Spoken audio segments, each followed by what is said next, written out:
Wali Kota Dumai, sekeluarga besar yang dimuliakan Allah SWT, Bapak-bapak Forkomida Kota Dumai yang dimuliakan Allah SWT, para kepala dinas, kepala badan, bapak-bapak camat, tokoh masyarakat, tokoh adat, tokoh pemuda, tokoh wanita yang dimuliakan Allah SWT, bapak-bapak, ibu-ibu, hadirin wal hadirat rahimakumullah, para ulama, tuan-tuan guru, khususnya Bapak Ketua Majelis Ulama Kota Dumai yang berhadir bersama kita pada malam hari ini. Wajiblah kita bersyukur pada Allah SWT. Salawat dan salam kita sampaikan untuk baginda Rasulullah SAW. Kalau tidak karena tinta, tak mungkin kutulis sebaik puisi. Kalau tidak karena agama, tak mungkin saya datang kemari. Balasan untuk Pak Wali tadi. Orang Melayu ya enggak? Orang Melayu. Melayu harus pandai berpantun, pandai bersilat. Iya. Anak Melayu itu laki-laki dua, pandai bersilat dan pandai berpantun. Dan pasti mampu membaca Al-Quran. Tidak disunat anak Melayu kalau belum khatam Quran. Begitu budaya di negeri Melayu ini. Dikhitam kalau sudah khatam Quran. Makanya berlomba-lomba orang dulu untuk mengkhatamkan Quran agak cepat dikhitam. Tak mungkin orang Melayu tak bisa baca Quran. Karena Melayu ini akan bersendiri syarat bersendiri kita. Identik Melayu itu Islam. Kalau orang Cina masuk Islam tidak disebut masuk Islam, disebut masuk Melayu. Betul. Bukan kina sebarang kina. Kina bertuah, mengobat rindu. Bukan Cina sebarang Cina. Cina sudah masuk Melayu. Orang Batak masuk Islam nggak disebut masuk Melayu, nggak disebut masuk Islam. Bukan kapak sebarang kapak bertuah membelah kayu. Bukan Batak sebarang Batak sudah masuk Melayu. Jadi dulu masuk Islam itu disebut masuk Melayu. Tak ada orang Melayu nggak Islam. Kalau orang Melayu pasti Islam. Jadi harus kita kembalikan. Saya mendengar tadi Pak Wali Kota membuat aturan masuk SD harus punya surat dari TPA bahwa dia bisa baca Quran. Memang harus begitu. Alangkah sialnya kita menyekolahkan anak, bertahun-tahun kita biayai sampai sarjana, S2, S3, giliran kita mati nggak tahu agama, cuma bisa nangis, bapak mati. Nah kalau nangis Cina lebih seru. Nangis kalau bapaknya mati dikasih duit. Dulu jadi bagian siapi-api itu, bapak kalau saya mati, saya datang dibawanya ke rumahnya, nangis nggak tahu. Bilang tuh apa tuh nangis, yang mati bapakmu. Bilang nangis biar nampak bapakku disayangi orang, nanti kau dikasih duit. Nangis pura-pura nangis kasih duit. Kalau cuma nangis lebih hebat Cina nangis daripada orang Melayu nangis. Kita nih kalau mati bapak kita, mati ibu kita, bukan disuruh nangis. Kita disuruh menyolatkan jenazahnya jadi imam sholat jenazah. Bedanya kita dengan agama lain. Kalau agama lain mati umatnya, jemaahnya mati, yang paling berhak memimpin upacara jenazah itu pendetanya. Kristen misalnya dia pemimpin pendetanya. Dinyanyikan itu, dipimpin dulu sama pendeta. Dang matio namo domi. Semuanya dang matio. Pendetanya pimpin. Cina gitu juga. Pernah di Medan saya naik Vespa waktu itu masih tinggal di Medan. Macet jalan. Kenapa jalan ini macet? Banyak tengok di orang Cina kaya mati. Mayatnya ditaruh di peti. Pendetanya pukul kecapi. Ding ding ding ding ding ding ding ding ding ding ding. Tang tang teng teng teng teng tang tang ding ding ding dong. Cina dong. Saya tengok tuh pendetanya yang mimpin. Kalau Islam tidak. Islam kalau mati kita, yang paling berhak dan paling afdol, paling utama menjadi imam sholat jenazah adalah anak kandungnya. Alangkah sedihnya kita, anak kita sekolah S1, S2, S3, kumpul, empat datang kita mati, cuma bisa nangis. Ini kan tadi dimandikan, kata bilang mayat, ayo Pak, sebayangkan anak bapak nih, orang tua bapak nih, bapak jadi imam, tolak-tolakan, kau lah, kau yang paling tua, aku tua terjemurnya aku, kau lah. Akhirnya apa yang terjadi? Sepakat orang tua, udahlah, Pak Bilal mayat hanya jadi imam. Kami ikhlas, bukan ikhlas, tak tahu kau sholat jenazah, cuma bertakbir. Nggak pakai ruku macam jenazah COVID tadi itu semua yang diruku. Soalnya jenazah cuma 4 takbir aja. Takbir pertama Allahu Akbar, baca Fatihah. Siapa yang nggak hafal Fatihah? Takbir kedua baca selawat. Allahumma sholli ala sayyidina Muhammad wa ala ali sayyidina Muhammad. Sebaris saja. Takbir ketiga baca doa sebaris saja. Allahumma firlahu warhamhu wa'afihi wa'afani. Takbir keempat baca doa sebaris saja. Allahumma la tahrimna ajrahu wa la taftinna ba'dahu waghfir lana wa lahu. Assalamualaikum warahmatullahi wabarakatuh. Selesai. Nggak bisa jenazah bapak kita ignorankan.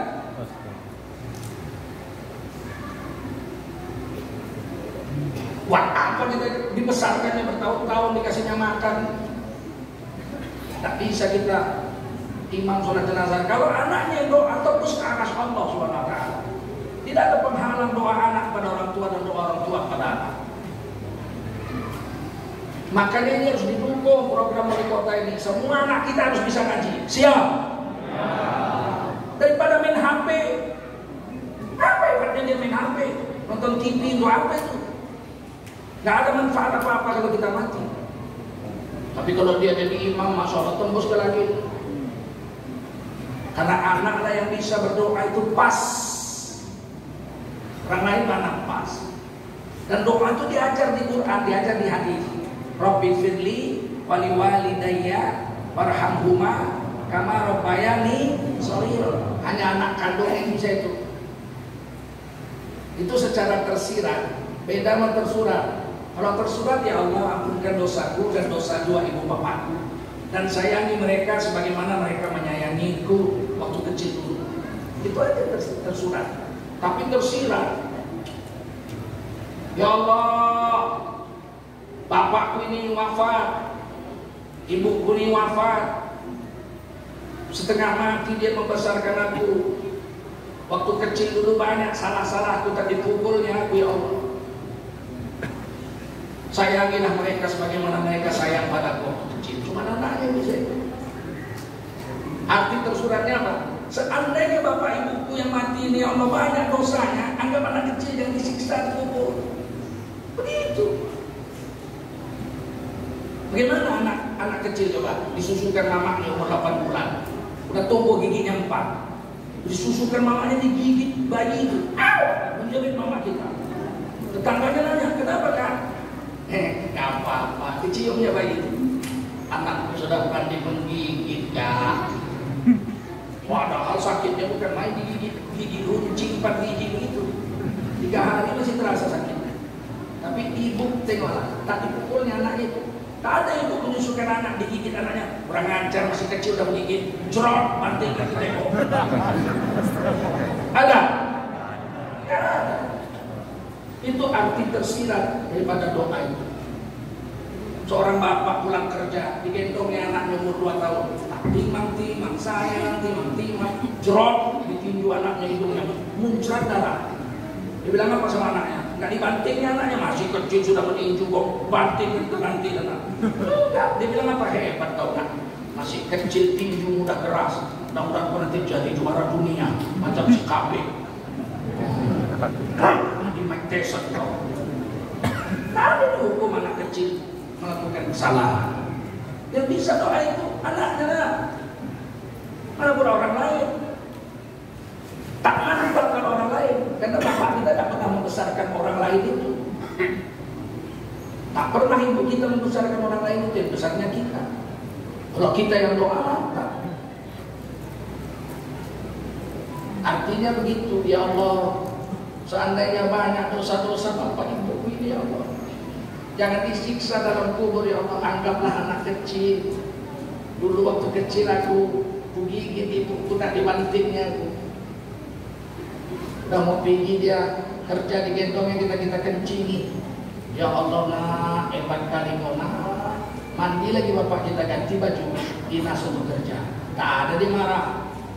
Seperti itulah ya Allah, anggap anak bapakku yang wafat ini seperti anak kecil.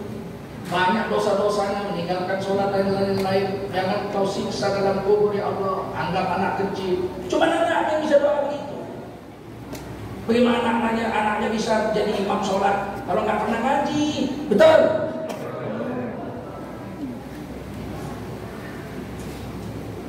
Almarhum kakek saya juga kan Syafi'i, waktu ibu saya menikah dia pesan, Esa, kalau kau punya anak laki-laki mesti mengaji dulu baru sekolah.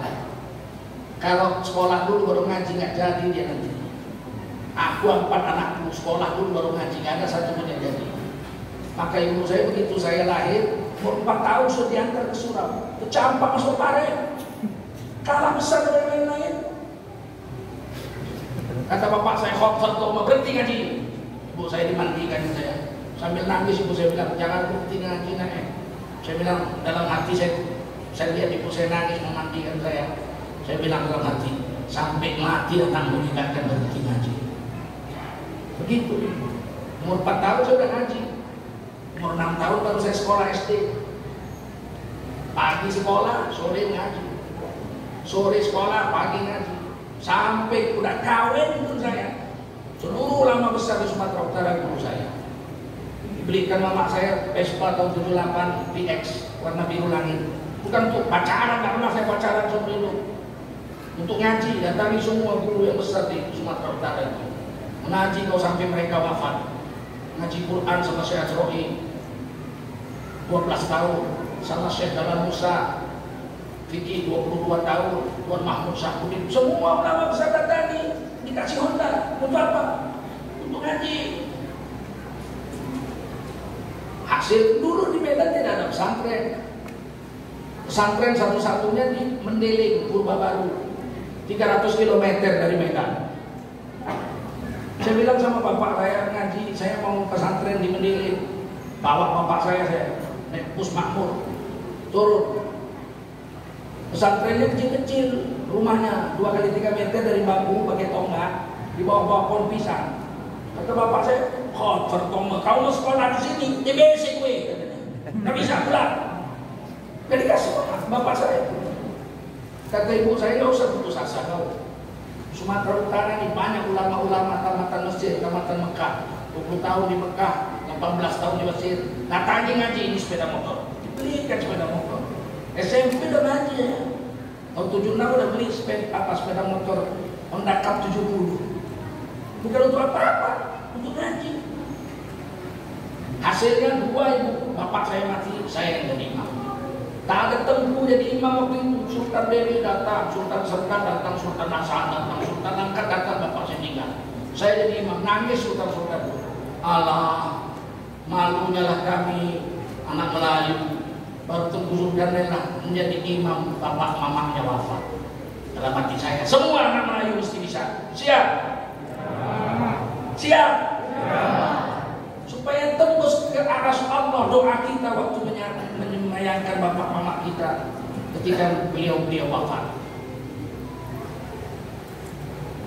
Saudara-saudaraku yang mulia, wajiblah kita bersyukur pada Allah SWT. Salawat dan salam kita sampaikan untuk baginda Rasulullah SAW. Bicara tentang Quran, habis-habis. Al-Quran ini kalam Allah, bukan makhluk ciptaan Allah. Quran bukan makhluk. Kalau makhluk dia akan hancur waktu kiamat. Kullu man 'alaiha fan, segala sesuatu akan hancur binasa. Wa yabqa wajhu rabbika dzul jalali wal ikram. Yang abadi tidak rusak adalah Allah SWT saja. Selain Allah hancur semua waktu kiamat. Mereka Anaknya 4, 3 beriman, 1 kafir. Kanan kafir, Ham, Yafid, Sam beriman naik perahu 79. Menantunya 3 naik perahu 82. Istrinya 2, 1 kafir, 1 beriman, 1 naik perahu 83. Nabi Nuh 1, 84. 420 tahun didakwah, cuma 76 yang masuk Islam. Kan berarti 5 tahun dapat 1, 5 tahun dapat 1. Akhirnya perahu itu nyangkut di atas gunung. Wastawat anal Judi, nyangkut di atas gunung Judi. Kata kitab Taurat, gunung Judi itu gunung Ararat, adanya di Turki. Sudah dapat. Bangkai pesawat kapal itu dapat. Udah diperiksa papannya. Ternyata perahu Nabi itu papannya kayu jati di Jawa Timur. Jangan-jangan orang Surabaya nanti.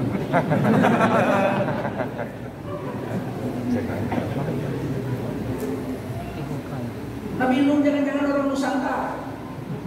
Kayunya ditanam sendiri. 80 tahun baru ditebak dari perahu. Perahunya itu dibuat Allah pakai wahyu. Potong di sini, sambung di sini, ikat di sini, belokkan di sini. Wasna'il fulka bi a'yunina wa wahyina. Dibangun palka Nabi Nuh itu pakai wahyu dan langsung Allah yang memerintah. Nabi Nuh kan ngerti buat perahu. Wahyu Allah buat jadi. Kalau lihat degilnya umat Nabi Nuh, rasa memang orang Nusantara. Orang Nusantara yang degil-degil ya Allah. Semua Nabi disebut daerahnya. Nabi Ayub Turki, Nabi Ibrahim Mesopotamia, Nabi Ishak Syam, Nabi Isa Palestina, Nabi Musa Mesir, Nabi Nuh Nusantara. Jangan-jangan di Indonesia. 420 tahun didakwah, degilnya bukan main, cuma 76 yang mau beriman. Ajab darah Nabi Nuh dulu. Degil betul. Pilihlah orang soleh, kasih 100.000 belok. Untung rumah yang menang orang soleh. Amin. Kalau orang salah macam mana nasib rumah ini? Bikinnya patung ikan 9 kubis besar, 10 miliar dibangunnya. Ini dibangun mental anak-anak kita bisa baca Quran. Begitu pemimpin yang soleh. Kalau pemimpin yang salah, legalkannya minuman keras, apa? Depan masjid orang jual minuman kampung macam mana? Apa ke? Protes, kalau didengar, kalau enggak apa? Udah terjadi kok kemarin. Karena kita protes, saya dicabut lagi. Coba kita nggak protes. Jadi apa generasi muda ini nanti 30 tahun yang akan datang? Kalau di depan masjid ada orang jual kampung, nggak dijual depan masjid aja udah rusak bangsa ini. Betul? Begitu perahu nyangkut di gunung, Nabi Nuh agak ragu-ragu. Ya Allah, apakah masih ada makanan untuk kita? Bumi tenggelam, kena banjir 40 hari. Maka Nabi Nuh panggil sepasang burung merpati. Ada 4 rasul yang bisa bahasa binatang. Nabi Nuh, Nabi Daud, Nabi Sulaiman, dan Nabi Muhammad SAW. Kata Nabi Nuh, merpati, coba kau turun sama istrimu ke tanah, cari-cari makanan untuk kita, masih ada nggak? Jadi dari dulu merpati itu sudah bisa disuruh-suruh. Uboy yang ngantar-ngantar surat merpati. Nabi Nuh cari makan. Gak lama merpati balik. Yang satu membawa setangkai buah tin, yang satu membawa setangkai buah zaitun. Kata Nabi Nuh, masih ada makanan, ayo kita coba. Ternyata buah tin dan zaitun 40 hari direndam banjir, pohonnya nggak mati dan buahnya tidak busuk. Buah lain mati kena banjir 40 hari. Ditulis sumpah Allah dengan buah itu. Kemudian apa? Waturi sini dan demi gunung Tursina. Begitu banyak gunung di dunia, gunung Tursina yang disebut. Apa hebatnya gunung Tursina? Disitulah Allah turunkan kitab Taurat kepada Nabi Musa. Tulis gunung Tursina, tulis gunung Sinabung nggak ditulis. Apalagi gunung Bromo, apalagi gunung Salak nggak ditulis. Yang ditulis di Quran cuma gunung Tursina. Kenapa? Di situ Allah pernah menurunkan kitab Taurat. Wa hadzal baladil amin, dan demi Mekah Mekah negeri yang aman ini? Oh, giliran Quran. Al-Quran turunnya di gunung Jabal Nur, betul? Betul? Enggak ditulis Jabal Nur. Gunung yang ditulis Tursina, tempat turunnya kitab Taurat. Tapi giliran Al-Quran turun di Jabal Nur, yang ditulis negaranya. Wahadal baladil amin, dan demi negara Mekah yang aman ini. Dari sini Allah seolah-olah ingin mengatakan lebih luas cakupan Quran daripada cakupan Taurat. Taurat gunungnya disebut, sempit aja. Sedangkan Quran bukan gunung Jabal Nur yang disebut, tapi negara Mekahnya disebut. Artinya apa? Ini Quran hudan linnas, petunjuk bagi seluruh manusia. Bukan untuk orang Mekah saja. Kalau kita baca Quran, tak selesai-selesai kita bahas, hebat-hebat kan. Satu kata aja Quran itu mengandung luar biasa cerita dan sejarah yang hebat untuk kita paham.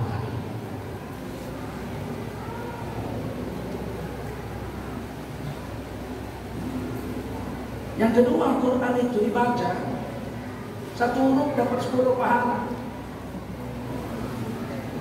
Dalam hadis Tirmidzi Rasulullah bersabda, "Man qara'a harfan min kitabillah fahuwa bihil hasanah wal hasanatu bi asyri amsalihha."